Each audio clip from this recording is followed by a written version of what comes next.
You don't know what you don't know. Simple, right?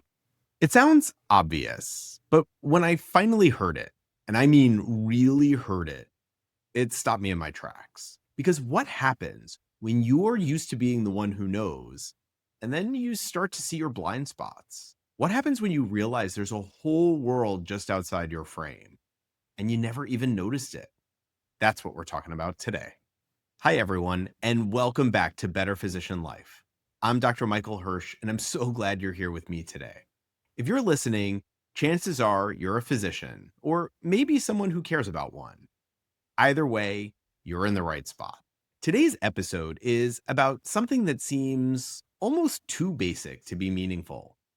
But for me, it completely changed the way I see my work, my relationships, and myself. Let's sit with that. You don't know what you don't know. At first glance, it sounds obvious, maybe even a little woo, like something you just brush off, obviously.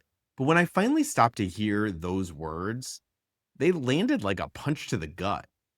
Because for most of my life, I thought I had things under control. I'd done everything I was supposed to do: med school, residency, attending job, house, kids. I was on track. But looking back, I realized I was coasting, moving on autopilot, going through the motions under the illusion that I was the one driving. But underneath it all, I was just running on autopilot, going through the motions and not really asking myself why. Not seeing how much of my day to day was being shaped by assumptions that I didn't even realize I was making. I didn't question the stories I was telling myself. I didn't realize how small my world had quietly become. As physicians, we're trained to have all the answers, to keep it together, to be competent, reliable, in control. And for the most part, we are. But that same mindset can box us in. Without even realizing it, we start living inside these narrow tracks. Same routines, same identity, same expectation. And the walls around us, they're invisible until they're not. For me, things started to shift when I began to entertain the possibility that my thoughts weren't always facts, that my perspective, while really deeply familiar, wasn't the only one. That maybe, just maybe, I could learn to see things differently. And with that small crack in the armor, everything started to change. But here's the thing: it wasn't easy. It's still not easy. Slowing down, paying attention to your inner world, that's not something most of us were trained to do. We're fixers, problem solvers. Move on, handle it, don't dwell. But awareness, real awareness, is where change begins, because you can't shift what you haven't noticed. So, how do we start to build that kind of awareness? How do we begin to notice the things we've been too busy or too trained to see? For me, one of the simplest, most powerful tools I use is something called the thought download. Now, I know that might sound like a coaching term or something out of a wellness blog, but stay with me. This is practical, incredibly useful stuff. And it's not fancy. I just sit down, sometimes with a pen and paper, and sometimes just tapping into my phone, and I dump out everything that's running through my head.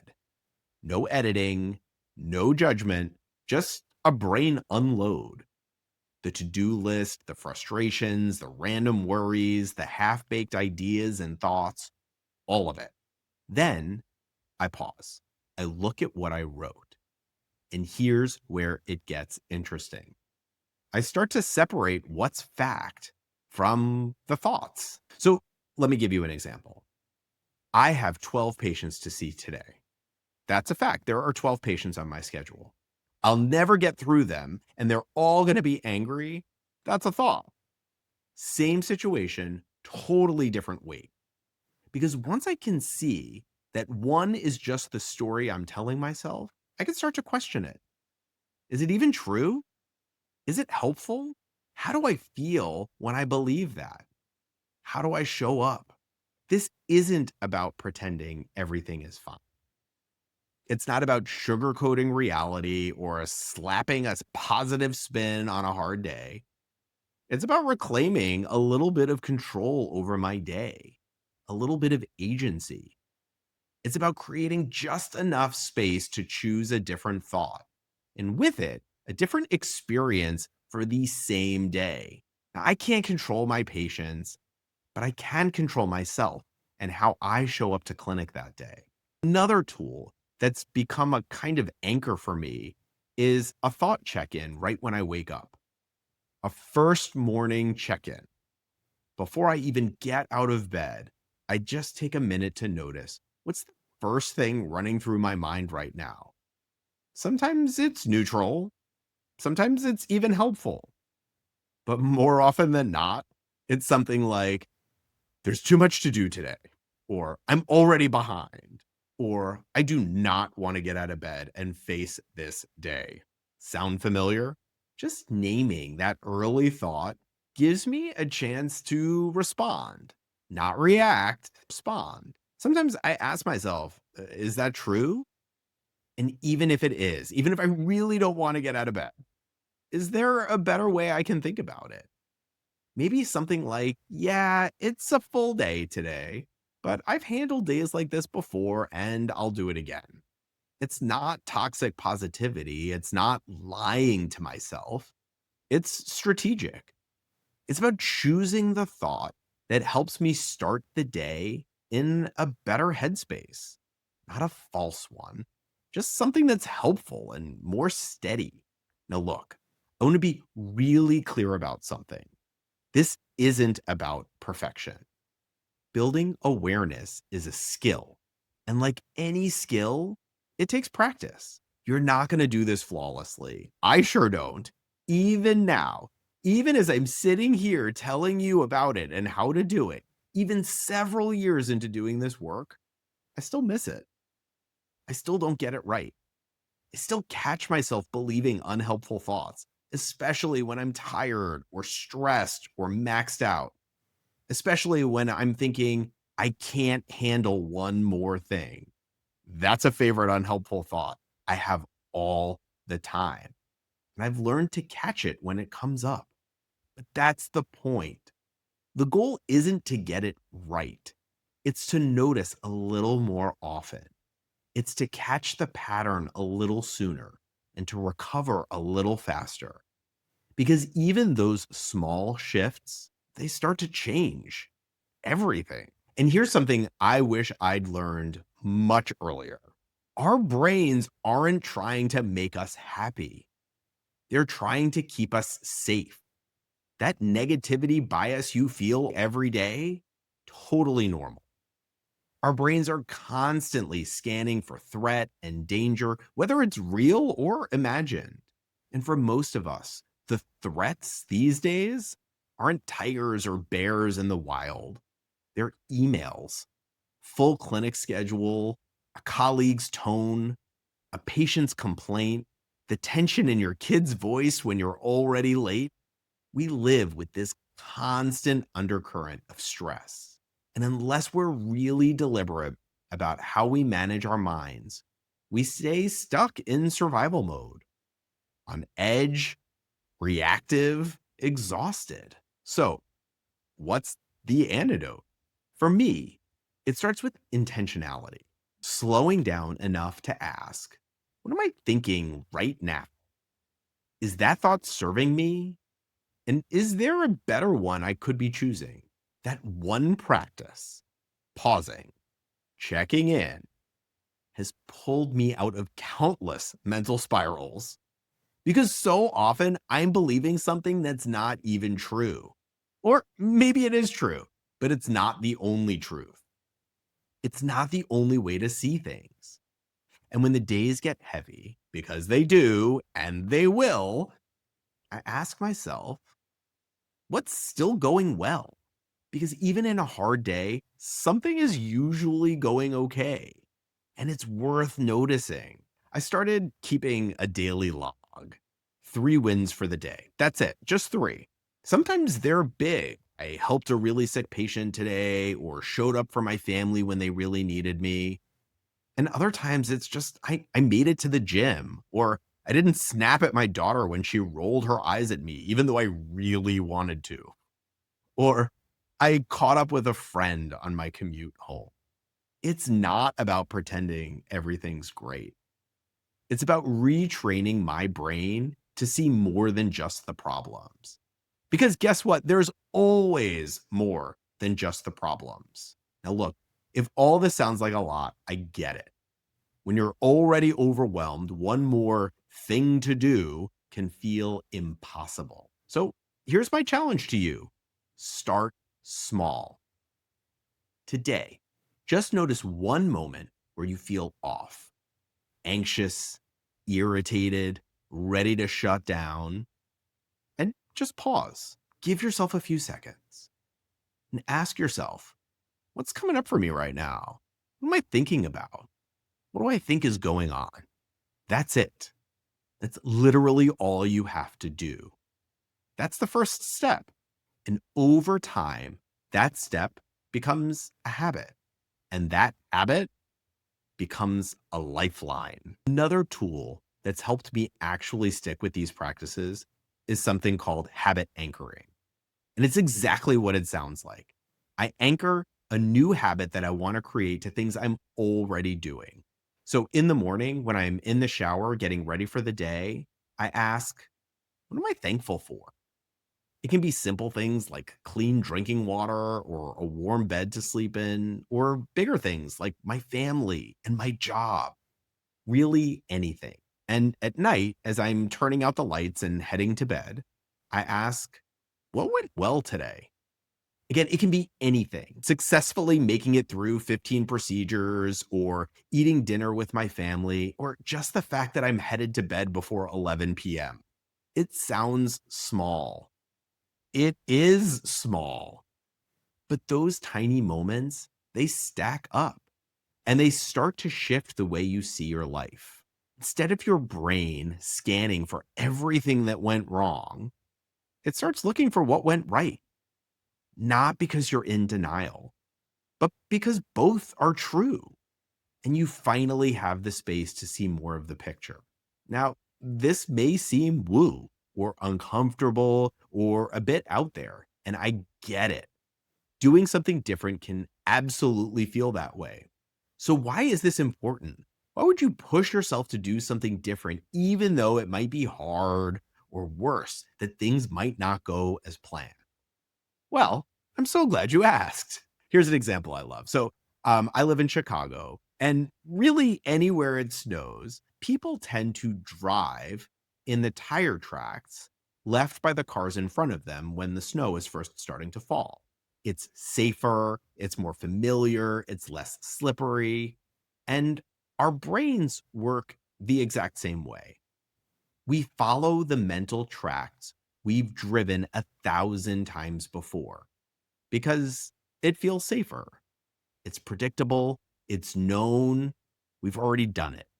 But if you stay in those tire tracks forever, you'll never exit. You'll never get home. You'll just keep driving and you never get where you want to be.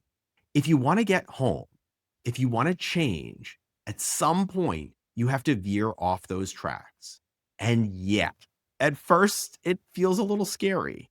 You might skid or slide, or sometimes even briefly lose control. But little by little, you form new tire tracks in the snow. You carve a new path.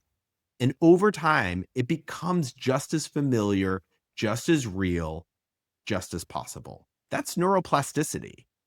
That's what it means to build a new default. And it all starts with one small shift in awareness, one pause, one check in, one new track. So today, maybe just try this. Notice any thought and gently ask yourself, is this serving me? Because once you start to see your thoughts, you don't have to be ruled by them. And that changes everything. So why are these thoughts so essential? Why does it change everything? Just evaluating these thoughts, it's because our thoughts create our feelings. I know that that might sound a little abstract, but stay with me. We think it's the patient, the schedule, the EMR, the partner who didn't text back, the administrator who sent that tone deaf email. But it's not. It's what you think about those things. It's what you're making those things mean. That's what drives how we feel, how we react, and ultimately what we create in our lives. No one taught us that in med school. We were trained to fix, to respond, to take action, but not to question our thinking, not to pause and say, well, what story am I telling myself about this? But once you see it, you can't unsee it. I remember a day not long ago, I was running late. My clinic was packed. My medical assistant was flagging me down to talk about a difficult patient. And I felt this wave of frustration just rising up inside. And the story I heard in my head was a familiar one. Of course, it's always like this. No one respects my time. This is just how it is. I need to get used to it. But that wasn't a fact. That was a thought. And that thought, it was making me angry, closed off, frustrated, impatient. It wasn't helping me show up the way I wanted to. And in that moment, I had a choice. I could keep spiraling, which probably would mean, responding. And in that moment, I had a choice. I could keep spiraling, which probably would have meant some offhanded comment or a brief response that would have left everybody else frustrated. Or I could pause, notice the thought, and ask myself, is there a more helpful way to see this? That doesn't mean pretending it wasn't hard, but it does mean not adding unnecessary suffering on top of the challenges that were already there. When I'm in it, really in it, frustrated, overwhelmed, spinning, I can't always see what's going on in my head. That's where outside perspective is everything. Sometimes it's a coach, sometimes it's a friend, sometimes it's someone who just asks the right question at the right time. Is that really true? What else could be going on? And would you say that to a friend? Would you say that same thought to a friend? What would you say to a friend who thought that? Those kinds of questions, asked with curiosity and no judgment, can gently start to loosen the grip of a thought that's been holding you hostage. So, if you're feeling stuck in your work, your relationships, your identity, I want to offer you a few gentle starting points. Not as a prescription, not as a fix it list, just as an invitation. Start with awareness. Just notice. When do you feel off? When do you tense up or shut down? And then pause. Ask, what am I thinking right now? Try a thought download. Get everything out of your head and onto paper. No filter, no censoring. Then go back. Underline the facts. What's left? Those are your thoughts, your interpretations, your stories. Now question those thoughts. Is this true? Is this helpful? Is there another way to see this? Anchor new habits to old ones. Tie a mindset check in to something you're already doing, like brushing your teeth, making coffee, or driving to work. Make it simple. Make it yours and celebrate those small wins. End the day with 3 things that went well, no matter how small, especially when they're small. And above all, give yourself grace. You're not going to do this perfectly. I don't. No one does. But that's not the point. The point is progress. A little more awareness, a little more choice, a little more room to breathe. Because once you begin to see your thoughts, you begin to change your life. And maybe, just maybe, you start to feel a little more like yourself again. So if nothing else today, I want to leave you with this. There's nothing wrong with you for not seeing it all. You're not broken for needing a moment. You're not failing because you didn't notice sooner. You just didn't know what you didn't know. And now you do. And that opens a door. It doesn't mean everything changes overnight. It doesn't mean you suddenly have all the answers. But maybe now you're willing to ask a different question. Maybe you're ready to see a little more clearly, to pause a little more often, to respond with just a little more intention. And that's enough. If this conversation stirred something in you, if it brought up a question or a memory or just a flicker of, oh, maybe that's me, I want you to honor that, not with judgment, but with curiosity. That small flicker, it's where everything begins. Thank you so much for being here with me today. If you liked this episode, please share it with a friend, a colleague, someone who might be stuck in their own snowy tire tracks. And if you're curious about what's possible for you, I'd love to keep the conversation going. Until next time, take care of yourself, notice the stories, choose your thoughts with care, and remember, you don't have to stay in the same lane forever. You get to choose, and that choice starts now. I'll see you next time on Better Physician Life. Take care.